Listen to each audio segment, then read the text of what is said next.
ओम नारायणाय नमः। भक्तों, आप सभी को भाद्रपद माह के कृष्ण पक्ष की अजा एकादशी की ढेर सारी शुभकामनाएं। नमस्कार भक्तों, स्वागत है आपका।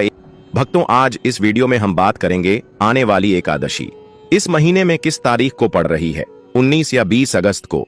भक्तों, जो एकादशी है, अजा एकादशी व्रत कब रखा जाएगा, व्रत का पारण कब किया जाएगा, पूजा विधि क्या है, पूजा का शुभ मुहूर्त क्या है, व्रत के नियम क्या है, व्रत में क्या खाना है क्या नहीं खाना है, संपूर्ण जानकारी हम आपको एक छोटी सी वीडियो के माध्यम से देने जा रहे हैं। दोस्तों, यह जो एकादशी है बहुत ही शुभ योगी के निर्माण के द्वारा आ रही है, इसलिए इसका महत्व और भी अधिक बढ़ जाता है।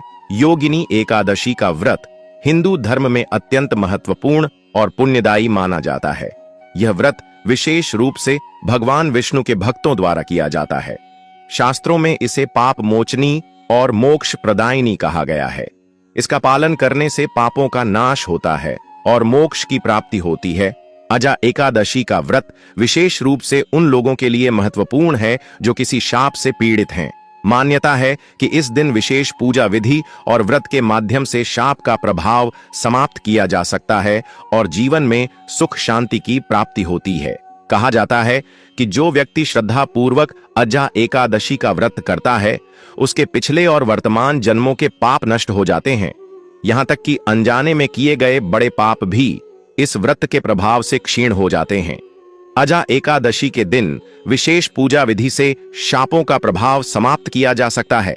अजा एकादशी की व्रत कथा में यह उल्लेख है कि इस दिन विशेष पूजा विधि और व्रत के माध्यम से शापों का प्रभाव समाप्त किया जा सकता है और जीवन में सुख शांति की प्राप्ति होती है। इस दिन भगवान विष्णु की पूजा, मंत्र जाप और व्रत का पालन करने से व्यक्ति के सभी पाप समाप्त होते हैं और उसे मोक्ष की प्राप्ति होती है। पौराणिक कथा के अनुसार राजा हरिश्चंद्र ने इस व्रत के पुण्य से अपने खोए हुए पुत्र, राज्य और पत्नी को वापस प्राप्त किया और सत्य के मार्ग पर स्थिर रह सके। इससे यह व्रत संकट निवारण का भी प्रतीक है। साथ ही साथ अजा एकादशी व्रत करने से घर में लक्ष्मी का वास होता है, दरिद्रता दूर होती है और परिवार में सुख शांति बनी रहती है। आज हम इस वीडियो के माध्यम से आपकी कंफ्यूजन दूर कर देंगे और आपके सभी प्रश्नों का उत्तर इस वीडियो में देंगे, तो वीडियो के अंत तक बन रहे, तभी आपको सही ज्ञान की प्राप्ति हो सकती है। दोस्तों, ये जो एकादशी है ना, अजा एकादशी, यह सौभाग्य देने वाले एकादशी है। सौभाग्य कैसा? ऐसा सौभाग्य कि यदि कोई अभागी नहीं स्त्री अजा एकादशी का एक व्रत मंत्र कर ले, उसका सौभाग्य जाग जाता है। यह व्रत विशेष रूप से पुण्यदायक माना जाता है और इसके द्वारा सभी पापों से मुक्ति मिलती है। मान्यता है कि इस दिन विधिपूर्वक व्रत करने से 88,000 ब्राह्मणों को भोजन कराने के बराबर पुण्य मिलता है। इस एकादशी का महत्व इतना अधिक है कि 1000 गोदान करने के बराबर एक व्रत रखने के मात्र इसका फल प्राप्त होता है। जिस व्यक्ति के यहाँ संतान प्राप्ति नहीं हो रही, यह जिसके पास हाथों की लकीरों में दुर्भाग्य हो या कहीं की बधुआ हो, तो वह दोष हमेशा के लिए मिट जाता है। एकादशी के प्रभाव से सौभाग्य जागृत होता है। अजा एकादशी सौभाग्य को जगाने वाली है, आपके जीवन की सभी दुखों का अंत करने वाली है। अजा एकादशी आपके जीवन में आर्थिक परेशानी चल रही है, तो अजा एकादशी इसका एक उत्तम उपाय हो सकता है। आपके जीवन में क्लेश चल रहा है और मोक्ष की कामना करते हैं, तो इससे बड़ा कोई उपाय हो नहीं सकता। आज के इस वीडियो में हम बात करेंगे कि अजा एकादशी का व्रत करना किस तरह से है, इसमें किस चीज के दान का भी पूजा का विधान है, इस व्रत के नियम क्या है, इस एकादशी में कुछ चीजों को त्यागना होता है और अजा एकादशी में कुछ ऐसी चीज हैं जिनका आपको सेवन नहीं करना होता है या प्रयोग नहीं करना होता है। वह कौन सी वस्तु में है, कौन सी चीज है जिनको आप इस एकादशी में एक दिन पहले ही त्याग देंगे, इसके नियम क्या रहेंगे, किस विधि से इस व्रत को करना चाहिए, इस पूजन से इसको करना चाहिए, दान क्या रहेंगे, कारण कब होगा, कैसे होगा, क्या समय रहेगा, अजा एकादशी व्रत किस दिन यह करना है, शुभ मुहूर्त क्या रहेगा, पूजा का समय क्या रहेगा। इस प्रकार से इस संपूर्ण जानकारी इस आने वाली अजा एकादशी के बारे में आपको प्रदान की जाएगी। हम यहाँ पर जो भी जानकारी दी जाती है वह पंचांग और पुराणों के आधार पर जानकारी प्रस्तुत करते हैं। कौन सा व्रत, कौन सा त्योहार कैसे मनाना है, क्या आप पूजा विधि है जो पुराणों में लिखी होती है वास्तुशास्त्र के आधार पर, वह हम आपको बताते हैं। व्रत कब करना है, समय क्या रहेगा, शुभ मुहूर्त क्या रहेगा, जो पंचांग हमें बताते हैं वह हम आपको बताते हैं। तो इसी प्रकार की लाभदायक जानकारी प्राप्त करते रहना चाहते हैं तो चैनल को अवश्य ही सब्सक्राइब कर लीजिएगा, जिससे कि आने वाली नई वीडियो के नोटिफिकेशन आपको माध्यम से प्राप्त होते रहे। तो चलिए आपका समय ज्यादा बर्बाद न करते हुए जानकारी आरंभ करें। उससे पहले आपसे निवेदन है कि वीडियो यदि थोड़ा भी उपयोगी लगे तो कृपया एक बार लाइक अवश्य कर दीजिएगा। एक लाइक हमारे लिए बहुत महत्वपूर्ण होता है। अपनी मनोकामना पूर्ति के लिए, अपने व्रत की सफलता के लिए कमेंट बॉक्स में अवश्य लिखिएगा ओम नारायण नमः। इस मंत्र की बहुत अधिक महिमा है। इस आषाढ़ माह में यह मूल मंत्र है का जितना अधिक हो सके इस मंत्र को लिखिए, जहां अवसर मिले वहां लिखिए। जो पूजा कर रहे हैं उसमें इसका प्रयोग कीजिए। तुलसी को जल दे रहे हैं, बोलिए ओम नारायण। पीपल को जल दे रहे हैं, बोलिए ओम नारायण। नम पूजन कर रहे हैं, स्नान कर रहे हैं, एक ही मंत्र का जाप कीजिए ओम नारायण नमः। कमेंट कर रहे हैं तो लिखिए ओम नारायण नमः। जितना अधिक लिखेंगे, जितना अधिक बोलेंगे, इस पूरे भाद्र माह में उसका कई हजार गुना पुण्य आपको प्राप्त होगा। यह पुराणे की बात है। जानकारी आरंभ करते हैं, बात करते हैं आने वाले एकादशी के बारे में। प्रथम अर्थात भाद्र माह के कृष्ण पक्ष की एकादशी होगी और इसका नाम होगा अजा एकादशी। यह वह एकादशी है जो आपके जीवन का दुर्भाग्य मिटा सकती है। किसी एकादशी के बारे में जो पुराणों में वर्णन मिलता है ना, वह यही मिलता है कि यह अजा एकादशी वह एकादशी है जो इस दुनिया में सर्वाधिक पुण्य देने वाली है। किस प्रकार से पुराणों में सबसे बड़ा दान क्या है, कन्यादान, और अन्य दान से बड़ा कोई भी दान पुराणों में नहीं बताया गया है। मान्यता है कि इस दिन विधिपूर्वक व्रत करने से 88,000 गोदान करने के बराबर पुण्य मिलता है। हमारे सनातन धर्म हिंदू धर्म की बात करें तो सबसे बड़ा दान अनुदान है। इससे देवता, मनुष्य और पितृ तीनों को रोड तृप्त और प्रसन्न किया जा सकता है। इसीलिए इसको महादान और सबसे बड़ा दान कहते हैं। यह होता है कन्यादान। आप जानते हैं अजा एकादशी का एक व्रत करने से आपको 1000 कन्यादान करने का फल प्राप्त होता है। जितना अनुदान और कन्यादान दोनों को मिलाकर फल आपको प्राप्त होगा, उतना केवल एक वर्ष में एकादशी आपको कहूंगा कि अजा एकादशी के दिन खोलकर कीजिए। भगवान का पूजन कीजिए, विधि से पूजन कीजिए, विधि से कथा श्रवण करिए और विधि से व्रत कीजिए। यह व्रत आपके इस जीवन के संकट को तो दूर करेगा ही, परलोक को भी सुधरेगा। यह वह व्रत नहीं है कि केवल परलोक में आपका काम आएगा, नहीं, यह इस लोक में भी काम आएगा। अर्थात यदि आप विधि अजा एकादशी का पूजन विधान से करते हैं तो आपका सौभाग्य जागृत होगा। आपके जीवन में जो भी परेशानियां चल रही होगी, चाहे वह आर्थिक परेशानी चल रही है, चाहे वह शारीरिक परेशानी चल रही है, मानसिक परेशानी, गृह क्लेश चल रहा है, किसी से लड़ाई झगड़ा चल रहा है, या काम ठीक से नहीं चल रहा है, व्यापार, नौकरी आदि की परेशानी है, जो भी जीवन में परेशानी है ना, उसका हाल यह व्रत निवृत्त को विधि से कीजिएगा, विधान से कीजिएगा, नियम से कीजिएगा। इस अजा एकादशी के नियम अन्य एकादशियों से थोड़े अलग है। वह नियम आपको बताए जाएंगे। वह ऐसा नहीं है कि मैं अपने आप कुछ बता दूंगा जो लिखा है पुराणों में, वही आपको मैं आप बताने जा रहा हूं। आप बात करते हैं कि इस अजा एकादशी का पूजन अपने कैसे करना है, साथ ही इस एकादशी के नियम क्या रहेंगे, और साथ बताएंगे कि इसका कर्तव्य करना कब है। एकादशी को जो व्रत करते हैं या अजा एकादशी को व्रत जो भी करने वाले हैं, उन्हें दशमी तिथि से त्याग कर देना चाहिए। कुछ ऐसे कार्य हैं जो नहीं करना चाहिए, जैसे कांसे से के बर्तन में भोजन करना। यह आप दशमी तिथि को ही अर्थात व्रत के एक दिन पहले ही बंद कर देंगे। व्रत के एक दिन पहले से आपको कहां से के बर्तन में भोजन नहीं करना चाहिए। मांस वगैरह आदि का सेवन तो आप सभी जानते नहीं करना चाहिए। मसूर की दाल नहीं खाने चाहिए, चने की दाल नहीं खानी चाहिए, आंख हरी सब्जियां नहीं खानी चाहिए, गोंडा का साग जो आता है, चना का साथ नहीं खाना है, गोंडा का साग नहीं खाना है, मधु अर्थात शहद प्रयोग नहीं करना है। अब आप कहेंगे गुरुजी शहद अगर प्रयोग नहीं करना है तो पंचामृत कैसे बनाएंगे? पंचामृत में आप शहद के स्थान पर गंगा जल मिला दीजिएगा। दूसरे का अन्य आपको दशमी तिथि को ही त्याग कर देना है। अजा एकादशी पर आपको दूसरे का अन्य नहीं खाना है। एक दिन पहले भी दशमी तिथि को दूसरी बार भोजन भी नहीं करना है। दशमी तिथि को ही भोजन भी एक ही समय करना है। दोपहर के बाद अन्य ग्रहण नहीं करना है और स्त्री प्रसंग अर्थात ब्रह्मचर्य का पालन भी आप एक दिन पहले ही आरंभ कर देंगे कि वह नियम है जिनका पालन आपको अवश्य रूप से इस आने वाली अजा एकादशी के व्रत में करना चाहिए। और व्रत वाले दिन की बात करते हैं तो व्रत वाले दिन आपको पान नहीं खाना चाहिए। यदि किसी की आदत है पान खाने की, दुकान, गुटखा आदि, उसको व्रत में नहीं खाना चाहिए। यह व्रत को खंडित करता है। दातुन नहीं करना चाहिए जो आप मंजन प्रयोग करते हैं। ना यह मंजन भी प्रयोग नहीं करना चाहिए, क्योंकि इसमें भी या तो नमक आता है या केमिकल आता है। दूसरे की निंदा नहीं करनी चाहिए, दूसरे की चुगली नहीं करनी चाहिए, और पापी मनुष्यों के साथ तो आपको बातचीत भी नहीं करनी चाहिए। सब त्याग देना चाहिए।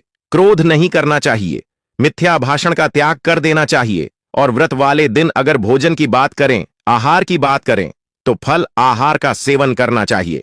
तेल और अन्य तथा नामक, यह तीनों ही चीज इस दिन वर्जित बताई गई हैं।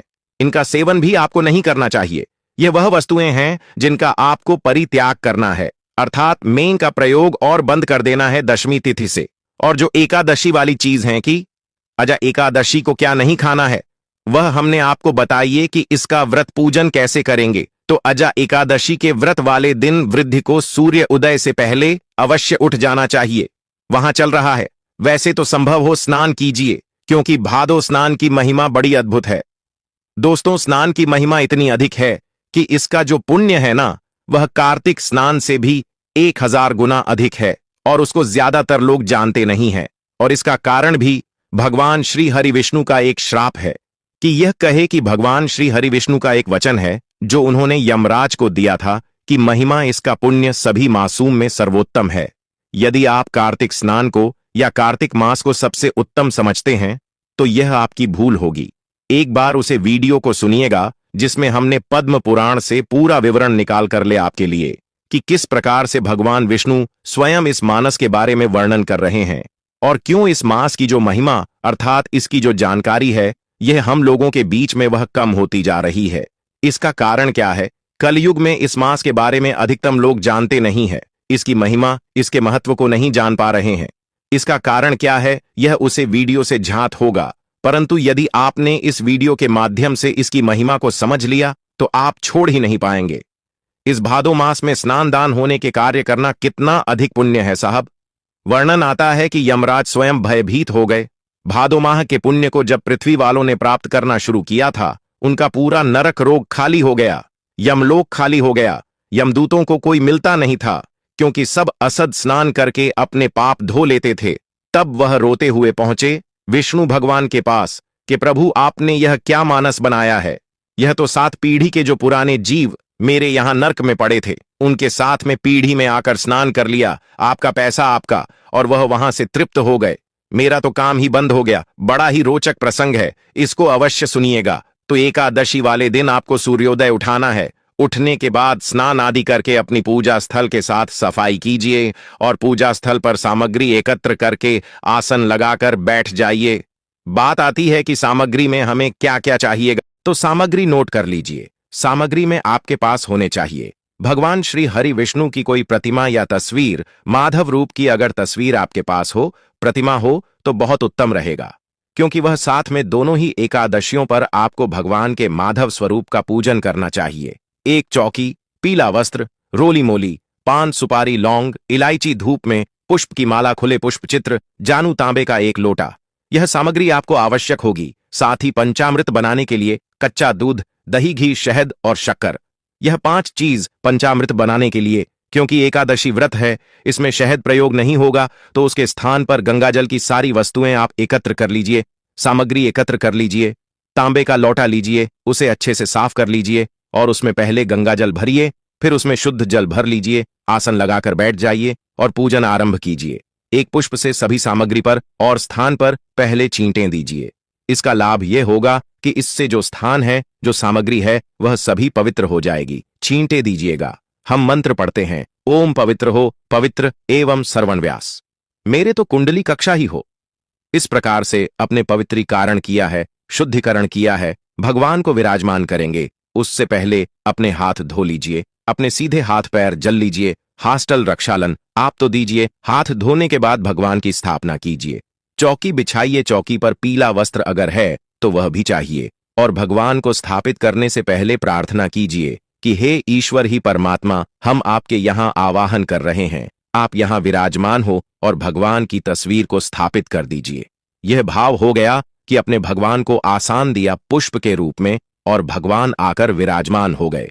अब जिन लोगों के यहाँ चौकी नहीं है, तो वह अन्यत्र स्थान पर भी भगवान का इसी प्रकार से स्थापना करेंगे। आपके पास जो भी उपयुक्त स्थान है पूजा का, वहां पर आप इसी प्रकार से निवेदन करके पुष्प रखिए और भगवान की तस्वीर या प्रतिमा को स्थापित कीजिए। राखिए, आप कुछ लोग कहेंगे कि हमारे पास तो पृथ्वी पर है, पूजन करना है, हमें तो हाँ पृथ्वी पर रखकर भी पूजन कर सकते हैं। शुद्धता का ध्यान रखें, अच्छे से साफ सफाई कर ले। किसी का कच्चा मकान भी यदि है ना, तो उसको अच्छे से लिख लीजिए, उसे स्थान को जहां अपने भगवान की तस्वीर रखनी है और पुष्प के रूप में आसान दीजिए, वहां पर भगवान की स्थापना कीजिए। वही फल है जो चौकी पर मिलेगा। और कहते हैं कि मुझे स्थान से अंतर नहीं पता, लगता मुझे आपका भाव जानना है। अगर आप भाव से पूजन करेंगे तो मेरे लिए सोने की चौकी पर बिठाने वाला और पृथ्वी पर बिठाने वाला दोनों ही बराबर है, दोनों ही समान। जिसको जितना मैंने दिया है उसको उसी अनुसार मेरा व्रत पूजन करना। स्थापना करने के बाद सामने दीपक रखिए, घी का दिया, घी के दिए के नीचे भी आसान दीजिएगा। दीपक को कभी पृथ्वी पर नहीं रखते हैं या कहीं भी सीधा नहीं रखते हैं, आसान देते हैं। और धूप रखिएगा। अब आपको दीपक को प्रचलित कर लीजिए, धूप को प्रचलित कर लीजिए और संकल्प कीजिए। व्रत करने का संकल्प करने के लिए अपने सीधे हाथ में जल लीजिए। आर्य सिक्के का सिक्का दक्षिण के रूप में कम से कम रखिए और 3 बार बोलिए, ओम श्री विष्णु, ओम श्री विष्णु, ओम श्री विष्णु। अपना नाम, अपना गोत्र, जिस स्थान पर बैठकर आप संकल्प कर रहे हैं वहां का मकान नंबर, क्षेत्र का नाम, शहर का नाम, ज्येष्ठ माह से कृष्णा पक्ष एकादशी, आयाम पुण्यतिथि, आयु आरोग्य पिता प्राप्त है, सौभाग्य प्राप्त प्यार था, यह सुख संपत्ति प्राप्त है। एकादशी व्रत पूजन संकल्पम संकट से विष्णु शरण, शरण प्रताप। और वह संकल्प भगवान के चरणों में अर्पित कर दीजिए। हाथ जोड़कर नमस्कार कीजिए। अब आप भगवान का पूजन आरंभ करेंगे। पूजन करने के लिए भगवान के सामने एक पत्र रख दीजिए, कटोरी रख दीजिए या कोई अन्य पत्र जिसमें आप पूजा की सामग्री अर्पित करेंगे। भगवान को पहले पद आर्घ अजमानी कराया जाएगा। चल रहा है तो उसी के अनुसार मित्रों का प्रयोग करना है। भादो मास की अजा एकादशी का प्रभाव बहुत अधिक देखा गया है, इसीलिए इस प्रकार से हमें पूजन करना चाहिए। सबसे पहले भगवान को पद्य और आज मणि अर्पित करेंगे। पद्य के रूप में 1 चम्मच जल अर्पित कीजिएगा।